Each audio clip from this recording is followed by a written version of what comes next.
Ya, halo, halo, halo. Islam atau Kristen Bapak? Islam.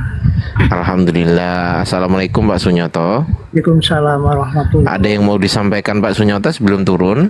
Enggak, cuma tanya. Boleh. Tanya apa Pak?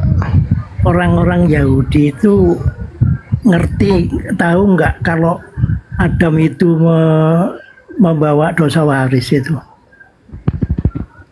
Dosa waris itu narasi paling gampang. Kita baik, nanti insya Allah dijawab sama guru-guru kami ya Pak ya. Iya, makasih. Tetap standby di sini ya Pak ya, jangan kemana-mana ya. Oke. Baik, terima kasih Pak Sunyoto izin menurunkan untuk bergantian dengan teman-teman Kristen yang lainnya Pak. Oke, sendiko dawuh Pak Sunyoto. Ngapunten, bismillah. Pak Cendan. Pak Cendan? Cendana Mas. Hah? Cendana. Ya. Loh, saya tadi bilang apa? Cendana. Pak Cendan. Salah itu. Salah. Salah itu. Oke. Ya, Pak Cendan, Pak Cendanam. Ya Mas. Ya, Kristen ya Pak ya? Ya ya. Ya, oke, baik Pak. Ada yang mau ditanyakan Pak atau mau diskusi Pak? Mau bertanya atau mau diskusi? Enggak Silakan. sih, kalau diskusi saya enggak lah ya, karena saya ingin bertanya aja kalau boleh. Baik. Ini kan Boleh, saya boleh suka- Pak, boleh. Terima kasih. Ya, perkenalkan ya, saya Cendana dari Jakarta. Saya Siapa? bukan senang, sorry. Saya sering Pak, mohon lihat izin sebentar, saya potong sebentar Pak. Bapak ini Iya. Kristen Protestan atau Katolik Pak? Protestan. Tritunggal ya? Ya. Ya, Trinitas. baik. Silakan Pak, silakan Pak. Di sini saya tidak mau berdiskusi ya, karena saya pertama kalau berdiskusikan saya harus memahami juga ajaran agama Islam, sedangkan saya tidak mengerti ya isinya, jadi nggak seimbang lah. Saya akui kalau kita diskusi saya pasti tidak mampu lah, karena saya pasti basicnya dari ini ya. Saya hanya ingin ada pertanyaan umum aja, khususnya buat Bang Yonatan dan Bang Zuma yang memang cukup sangat terkenal ya di Komal TikTok ya. Pertama yang ingin saya tanyakan adalah apakah yang membuat kedua saudara ini sangat membenci Kristen ya? Karena itu pertanyaan yang dimana saya kira ingin saya tahu jawabannya. Karena gini Bang, dari narasinya kan pasti ya, artinya boleh dikatakan sepertinya ajaran yang kami imani ini sering sekali digoyang ya. Artinya lebih cenderung membedah Alkitab daripada Al-Quran, yang dimana sebenarnya itu satu deh. Oke, saya persingkat. Ya, satu dulu aja ya Pak. Satu Enggak, dulu dua aja. dulu. Dua aja deh. Ya, Oh, yaudah. gini, maksud Oke. saya gini. Satu dulu biar dijawab, setelah itu dua nanti tanya dijawab lagi gitu. Tenang aja Baik, Bapak di baik. sini aja. Siap, makasih. Ya, di sini aja. Mungkin satu pertanyaan dari teman kita Kristen yang sangat santun dan sopan sekali, Pak Desuki dan Gurunda Zuma. Mungkin Gurunda dulu atau Pak Desuki dulu, bebas. Pertanyaannya kenapa gitu kan? Kok kesannya membenci agama Kristen begitu Gurunda atau Pak Desuki? Tafadhol. Akhi Juma, silakan monggo. Ya, bismillahirrahmanirrahim. Assalamualaikum warahmatullahi wabarakatuh. Waalaikumsalam. Salam kenal Bang Cendana. Jadi gini, mungkin narasinya harus diperbaiki. Kami umat Islam tak ada sedikit pun membenci. Ya, agama Kristen ini adalah sebuah konsep aliran kepercayaan. Di dalamnya kemudian terdiri penganut yang kemudian disebut Kristiani. Orang-orang Kristiani ini diantaranya ada saudara-saudara kami sebagai warga Indonesia, dan Islam hadir kemudian sebagai penuntun menuju kepada keselamatan. Nah, kenapa kami umat Islam ini membahas tentang kekristenan? Satu, karena Al-Quran membahas Kristen, Al-Quran membahas Yesus, Al-Quran membahas Bible. Selayaknya kemudian Orde Baru membahas Orde Lama, Reformasi membahas Orde Lama dan Orde Baru. Ketika Al-Quran menarasikan Bismillahirrahmanirrahim, wa idza husyiran nasu kanu lahum. Kata lahum ini merujuk kepada orang-orang yang memiliki sembahan, ya, memiliki sembahan, di mana sembahan mereka yang dimaksud di sini, termasuk sembahannya itu akan menjadi musuh bagi orang-orang yang menyembah kepada sembahan yang mereka sembah. Wa idza husyiran nasu kanu lahum a'da wa kanu bi ibadatihim kafirin. Apabila manusia dikumpulkan pada hari kiamat, kata Allah, sesembahan itu, sembahan mereka, maksudnya oknum yang mereka sembah, akan menjadi musuh mereka. Dan apa yang mereka sembah akan mengingkari pemujaan-pemujaan yang mereka lakukan terhadap apa yang mereka sembah. Itu kata Al-Quran. Wa kanu bi ibadatihim kafirin. Yang mereka sembah ini akan mengingkari apa yang dilakukan oleh penyembah-penyembah terhadap dirinya. Nah, waktu bergulir kemudian Al-Quran menanamkan akidah ini, Al-Quran menanamkan kemudian pondasi ini kepada setiap umat Islam yang belajar Al-Quran. Saban hari kemudian bertemulah kami dengan para penghujat, penista, orang-orang Kristen tertentu yang siang malam kerjanya hanya dihabiskan untuk menulis atau menyuarakan hujatan dan penistaan terhadap Al-Quran dan terhadap Allah dan terhadap Islam. Begitu juga kepada baginda Rasulullah Muhammad SAW. Maka kami mengambil Bible sebagai kendaraan yang digunakan oleh Kristen sebagai aliran kepercayaan untuk membenci Islam.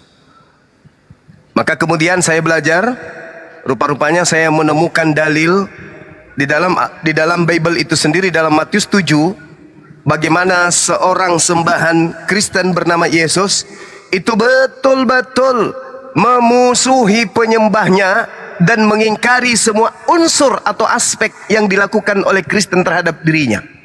Kita lihat di dalam Matius 7 di situ. Di sana Yesus mengatakan, pada hari terakhir banyak orang akan memanggil aku dengan panggilan Tuhan. Mereka mengatakan, bukankah kami bernubuat pakai namamu Yesus, mengusir setan pakai namamu Yesus, mengadakan mukjizat pakai namamu juga Yesus? Pada waktu itulah aku Yesus akan berterus terang kepada mereka, aku tidak mengenal kamu, enyahlah daripadaku, kamu sekalian pembuat kejahatan. Kembali mengingatkan saya kepada Al-Quran. Wa idza husyiran nasu kanu lahum a'da wa kanu bi ibadatihim kafirin. Kata Al-Quran, apa yang mereka sembah akan menjadi musuh bagi mereka, dan yang mereka sembah ini justru mengingkari penyembahan-penyembahan mereka. Terbukti ternyata di dalam Matius, Yesus yang Kristen sembah memusuhi Kristen, bahkan mengusir dan membenci Kristen, dan bahkan menyangkali pemujaan-pemujaan yang Kristen lakukan terhadap Yesus. Lalu sebagai saudara, sebagai penganut agama Islam, rahmatan lil alamin, Islam itu damai sejahtera, melahirkan damai dan menciptakan kesejahteraan. Maka saya terpanggil untuk meluruskan, menyadarkan, minimal tak ada umat Islam yang mengikuti ajaran yang diwariskan penjajah, ya, alias Kristen. Maka saya menyuarakan ini. Atau kalau ada di antara orang Kristen yang bisa mendapatkan hidayah dengan penjelasan saya, alhamdulillah, mereka bisa meninggalkan agamanya dan kemudian mendapatkan warisan Firdaus dari Allah Subhanahu wa taala. Jadi tidak ada unsur kebencian kecuali kepada para penghujat dan kepada penista, bukan kepada seluruh umat Kristen. Orang-orang Kristen itu adalah orang-orang baik pada umumnya yang ada di Indonesia ini, baik dalam tanda petik, tetapi ada di antara mereka yang kemudian menghujat, menista, yang siang malam habis waktunya untuk mencari bagaimana memurtadkan generasi Islam berikutnya. Demikian. Ya, luar biasa. Gimana Pak Cendana? Sudah Saya boleh nanggapin? mendapat silakan Pak. Iya, oke. Terima kasih Bang Zuma atas penjelasannya. Kalau begitu berarti kepada orangnya Bang ya. Ya, kalau kitab sucinya daripada Injil atau Alkitab itu kan tidak ada ya. Bahkan saya tuh sangat senang ajaran Islam ketika saya punten ya, permisi banget. Saya ambil kutipan dari surat Al-Kafirun ayat 6 ya. Lakum dinukum waliyadin. Artinya apa? Artinya kan kita semua tahu agamamu, ya itu agamamu, agamaku, agamaku. Lalu yang jadi saya pertanyaan, ini mohon maaf ya.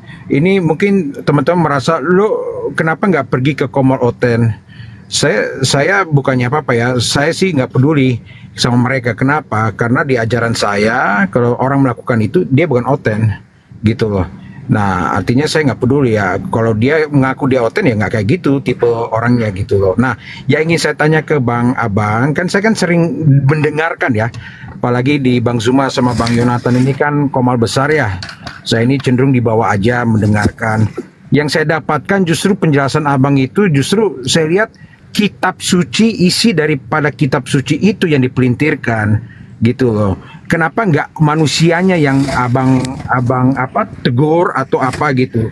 Kenapa kitab sucinya yang abang pelintirkan? Kalau emang abang niatnya untuk orang itu supaya siapa tahu jadi mualaf, ya kenapa mesti mempelintirkan kitab suci agama Kristen gitu loh? Nggak menggunakan kitab suci Al-Quran gitu loh. Maksud saya begitu Bang.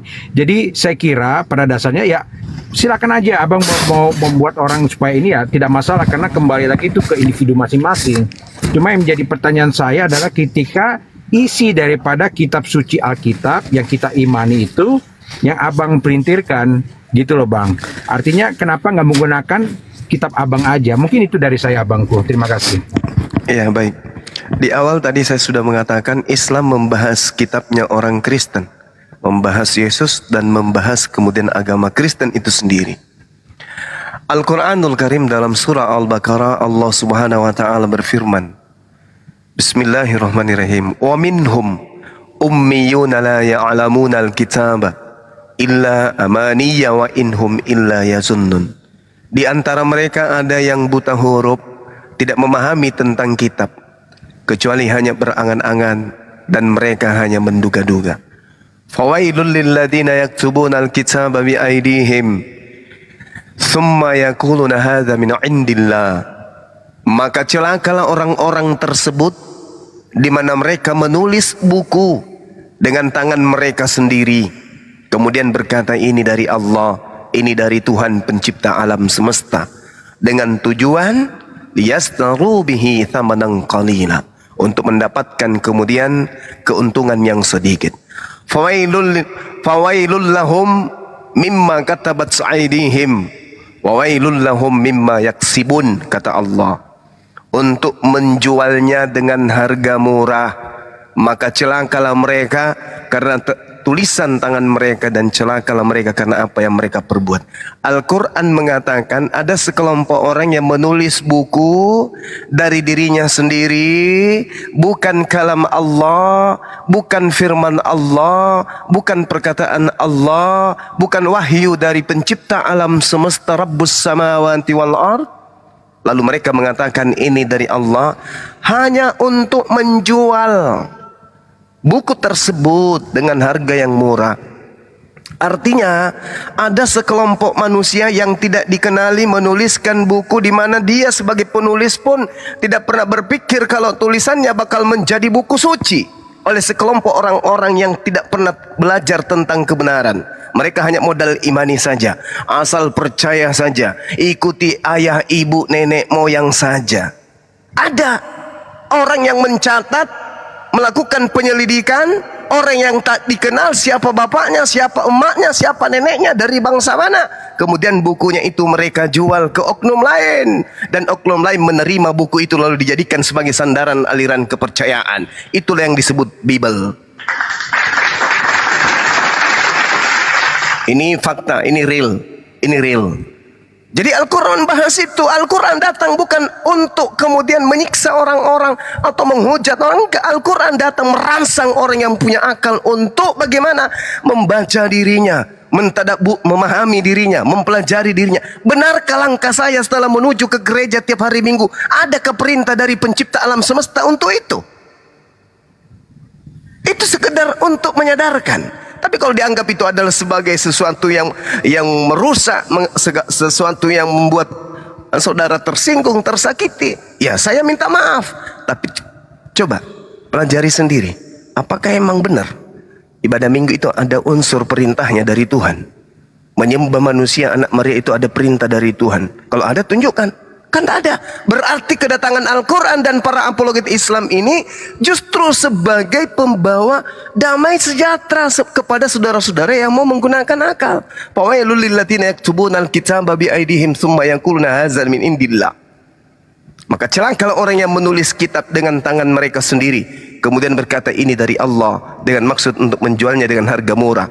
Maka celakalah mereka karena tulisan tangan mereka. Kenapa dengan harga murah? Karena mereka yang mengajarkan buku ini, kitab ini, itu hanya mendapatkan kebahagiaan dunia saja, tidak akan pernah mendapatkan kebahagiaan akhirat. Kecuali angan-angan, kata Allah, illa amaniya wa inhum illa yazunnun. Mereka hanya berangan-angan dan mereka hanya menduga-duga. Demikian.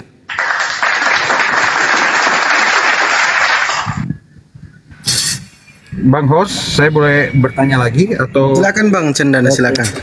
Begini Bang Zuma, saya lebih salut ya apabila Bang Zuma itu bisa menarik orang atau istilahnya apa ya, memualafkan seseorang itu dengan tidak menghujat kitab suci orang lain, tapi gunakan kitab suci Abang yang merupakan kitab suci yang paling sempurna. Jadi kalau saya sendiri Bang, kalau saya merasa kitab suci saya sendiri yang paling sempurna, ya, saya pasti akan menggunakan kitab suci saya sebagai pedoman saya untuk menarik orang daripada menggunakan kitab orang lain yang menurut saya itu salah dan saya gunakan istilahnya sebagai suatu serangan kepada dia yang sebagai penganut yang kitab saya hina itu atau saya serang itu. Jadi menurut saya begini Bang, saya ini tidak pernah mau berdiskusi apapun karena ujungnya ini Bang, kita sama-sama punya keimanan sendiri. Jadi pun menurut Abang saya ini salah mengikuti kitab suci saya tetap akan merasa saya ini benar. Sama sebaliknya Bang. Jadi ini saya sih apa ya istilahnya ya. Tapi mungkin sulit buat Abang ya. Bisa nggak Abang ya ketika menggunakan istilahnya mau mencobalah. Ini kan di 1.900 orang ini kan mungkin hanya 2% lah yang bukan Islam ya. Bisa nggak Abang menggunakan kitab suci Abang sendiri tanpa menggunakan Bible atau Bibos atau apapun itu ya kepada 2% itu agar mungkin maaf ya Bang ya, mungkin dengan keindahan kitab suci Abang itu yang saya tidak mengerti, justru saya merasa apa ya, wow ini luar biasa gitu. Siapa tahu saya jadi seorang mualaf gitu loh Bang, daripada Abang selalu istilahnya menyudutkan kitab suci orang lain dengan selalu mengatakan kitab ini yang terbaik. Kok gitu kenapa nggak selalu Abang gunakan kitab suci Abang aja gitu loh Bang. Itu baru maaf itu baru hebat gitu loh saya kira, daripada kita membandingkan. Kalau saya sendiri punya keimanan Bang ya, artinya ketika orang memukul saya ya, saya tidak akan pernah membalas kalau sebisa mungkin ya. Nah itu namanya kasih Bang. Tapi ya saya kembali lagi, ini menurut saya, kalau di ajaran Abang saya tidak tahu dan saya sangat menghormati. Cuman itu aja saran saya Bang, kalau bisa. Baik Bang Cendana, udah izin nanti ditanggapi Bang. Boleh, silakan Bang. Baik. Jadi gini. Yang disebut kasih itu adalah ketika melihat saudara-saudaranya berada pada kecelakaan, kemudian mengingatkan, itu kasih. Kalau dikatakan bahwasanya aspek kebenaran itu dilihat dari betapa orang itu kemudian menahan dirinya untuk mengingatkan orang lain, itu dianggap sebagai sebuah kebenaran, saya rasa itu keliru juga. Atau ketika kemudian kita mendiami sesuatu yang mungkar di hadapan Allah dianggap sebagai sebuah kebenaran, itu tidak juga. Kenapa? Contoh misalnya nih, di dalam Al-Quranul Karim ada perintah, ud'u ila sabili rabbika bil hikmah wal mau'izatil hasanah wajadilhum billati hiya ahsan. Serulah manusia kepada jalan Tuhanmu dengan hikmah dan pengajaran yang baik, dan berdebatlah dengan mereka dengan cara yang baik. Ini ada perintah dalam Al-Quran. Umat yang taat tentu melaksanakan perintah ini. Umat yang taat berarti umat artinya manusia, hamba Allah yang taat kepada Tuhannya. Nah sekarang permasalahannya, apakah hanya di Islam ada perintah kayak begini? Tidak. Di Kristen malah lebih parah. Beritakanlah Injil kepada seluruh makhluk. Jadi Kristen-Kristen yang tidak melakukan penginjilan kepada umat Islam, itu adalah Kristen yang tidak taat kepada Bible.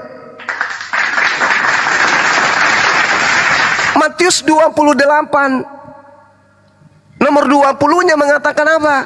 Dan ajarlah mereka melakukan segala sesuatu yang diperintahkan, yang kuperintahkan kepadamu. Harusnya Kristen, kalau Kristen itu agama benar dan Yesus yang memerintahkan orang menjadi Kristen, maka semua oknum Kristen wajib hukumnya mengkristenkan orang Islam. Ini perintah, kecuali menjadi orang munafik.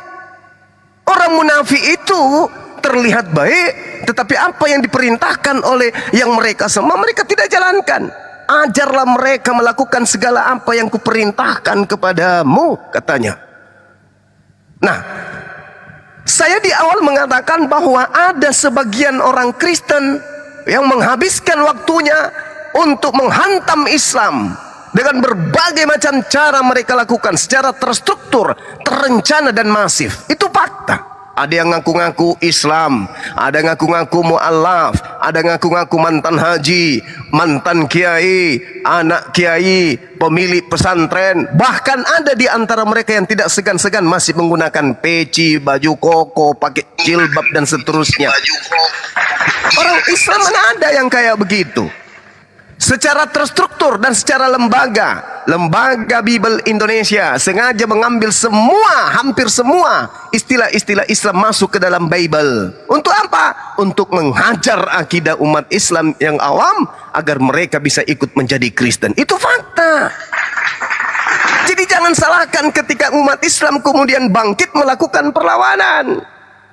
Kalau mau berbicara mengenai mana tahu saya kemudian bisa masuk Islam oleh karena mendengarkan Al-Quran. Bukan kayak begitu.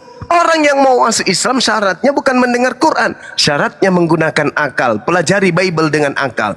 Orang Kristen kalau mengkaji Bible-nya menggunakan akal, wallahi mereka akan meninggalkan Kristen. Saya bersumpah demi Allah, kalau orang Kristen mendalami Bible dengan menggunakan pendekatan akal kemanusiaannya, mereka pasti meninggalkan Kristen. Mustahil masih Kristen kalau mereka menggunakan akal mengkaji Bible. Otomatis dia keluar dari Kristen. Nah, sekarang permasalahannya Kristen tidak menggunakan akal di dalam mendalami Bible. Tidak, mereka menggunakan doktrin, dogma, asal imani saja. Jadi kalau di Islam dikatakan ud'u ila sabili rabbika bil hikmah, memang betul. Serulah manusia kepada jalanmu, kepada jalan Tuhanmu dengan hikmah. Wal mau'izatil hasanah, dan pengajaran yang baik. Wajadilhum billati hiya ahsan, dan berdebatlah dengan mereka dengan cara yang baik. Sesungguhnya Tuhanmu, inna rabbaka huwa a'lamu biman dalla an sabilihi wa huwa a'lamu bil muhtadin. Tahu siapa yang sesat, dia yang mengetahui siapa yang mendapat petunjuk. Nah sekarang permasalahannya Kristen ini, di Kristen perintahnya juga ada sama seperti itu. Itu yang pertama, Bang. Yang kedua, setelah tahu agama Kristen ini adalah agama syiar, agama tablik, agama penginjilan seluruh makhluk, maka mendengarkan itu kemudian kami umat Islam harus menyerukan wa iyad'una illa syaitanan marida.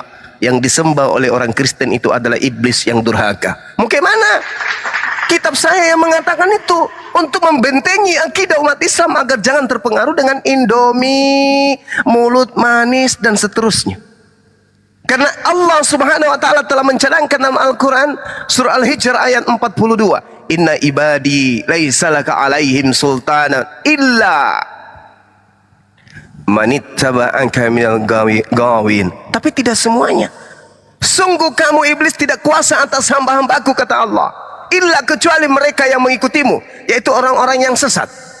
Siapa orang sesat ini? Ya jelas mereka yang tidak pernah mendapatkan perintah untuk sekolah minggu, untuk ibadah minggu, untuk menyembah Yesus, melakukan itu. Itulah orang sesat. Nah, apakah saya boleh membiarkan anak-anak saya, keturunan saya, untuk nanti setelah saya meninggal mereka mengikuti ajaran sesat? Nggak boleh, nggak mau saya. Maka saya tampil mengatakan bahwasanya iya deuna illa syaitanam marida, yang orang-orang kafir sembah itu hanyalah setan yang durhaka. Itu fakta. Jadi mohon maaf abang tidak akan pernah mampu menghentikan kebenaran itu untuk bungkam. Begitu juga tidak akan pernah menghentikan kami para apologet Islam untuk tidak menyuarakan kebenaran. Cukup ulama kami, ustadz kami, para mubalik, faradai, kalau mau mengajarkan Al-Quran, mendengarkan Al-Quran, silakan anda dengarkan di sana. Mana tahu bisa mendapatkan hidayah.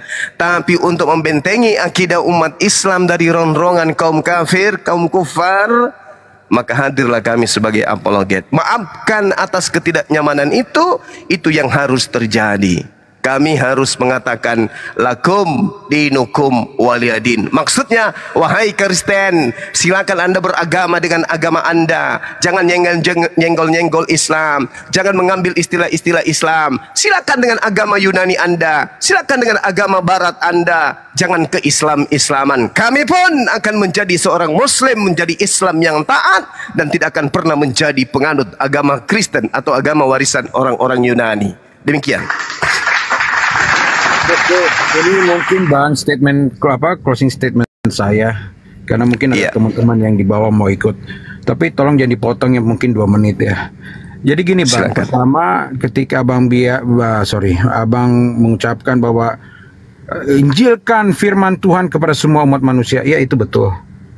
Tapi itu artinya menggunakan kitab suci yang kita percaya, yaitu Injil atau Alkitab, bukan dengan cara membandingkan. Itu masuk saya tuh satu ya.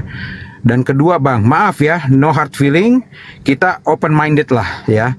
Tapi saya nggak cenderung masuk ke wilayah ranah kitab suci. Cuman hanya ingin bertanya saja, kalau memang Islam adalah agama yang benar-benar istilahnya dari Tuhan, sampaikan jelaskan kepada saya ya, ada negara Israel yang sangat kecil yang berada di Jazirah Arab, dikelilingi lebih dari 10 negara Arab yang mayoritasnya agama Muslim.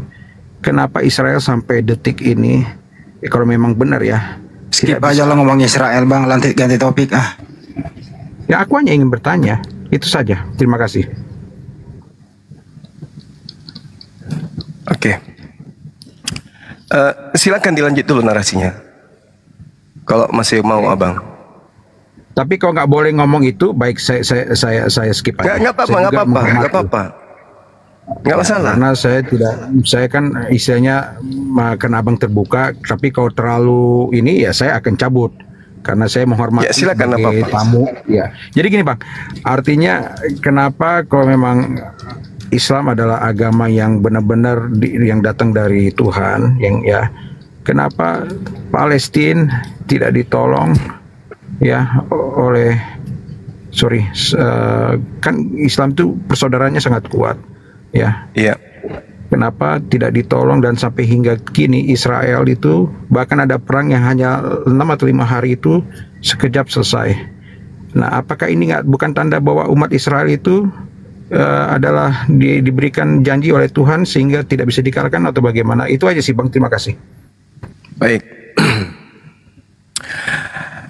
Bismillahirrahmanirrahim. Jadi ketika kemudian saudara kita ini bertanya,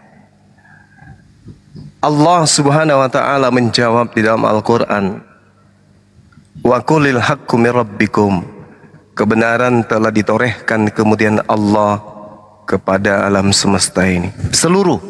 Seluruh kebenaran Allah torehkan. Lalu Allah memberikan penjabaran, barang siapa yang mau beriman silakan beriman, barang siapa yang mau ingkar silakan ingkar, kata Allah. Nah, terkait dengan apa yang saudara saya sampaikan, kenapa masih ada bangsa itu Di dalam Al-Quran Allah Subhanahu wa ta'ala memberikan kesempatan kepada kami umat Islam ini untuk mati syahid. Wala tahsabanna alladhina qutilu fi sabilillahi amwata bal ahya inda rabbihim yurzaqun. Itu Allah kemudian sampaikan kepada kami bahwasanya jangan kamu mengira orang yang mati berjuang di jalan Allah, jihad, itu mati, melainkan mereka hidup. Mereka hidup, mereka nggak mati. Nah, inilah yang kami kejar kemudian. Jadi ketika Allah memanjangkan usia orang-orang pembangkang yang dikutuki oleh Allah ini, itu sebagai ladang kepada umat Islam kemudian untuk jihad. Itu yang pertama. Kemudian yang kedua, iblis berkata, Rabbi bima aqwaitani la uzayyannanna lahum fil ardi wa la uqwiyannahum ajma'in. Itu kata iblis. Tuhanku, oleh karena engkau telah memutuskan bahwa aku sesat, aku pasti akan menjadikan kejahatan terasa indah bagi mereka di bumi, dan aku akan menyesatkan mereka semuanya. Sangat besar kemungkinan iblis ikut campur dalam hal ini, menjadikan sebuah kejahatan menjadi indah. Apa yang terjadi? Miliaran orang-orang Kristen menyanjung kemudian apa yang dilakukan oleh orang-orang yang mengatasnamakan diri mereka Israel. Mohon maaf, kita harus mengarahkan ke situ sedikit. Nah, lalu kemudian iblis pun akan mendatangi orang-orang ini di dalam Al-Quran surah Al-A'raf dengan menganggap hal itu sebagai sebuah kebenaran, sebagai aspek penilai bahwa Islam itu tidak benar dikarenakan mereka masih eksis sampai hari ini. Itu keliru. Kenapa demikian? Dijawab sendiri oleh Bible sebelum saya ke Al-Quran. Bible mengatakan begini dalam Ulangan 32 nomor 21. Mereka membangkitkan cemburuku. Mereka di sini adalah Bani Israel. Mereka membangkitkan cemburuku dengan yang bukan Elohim. Mereka menimbulkan sakit hatiku dengan berhala mereka. Sebab itu aku akan membangkitkan cemburu mereka dengan menggunakan yang bukan umat, dan akan menyakiti hati mereka dengan menggunakan bangsa yang ummi.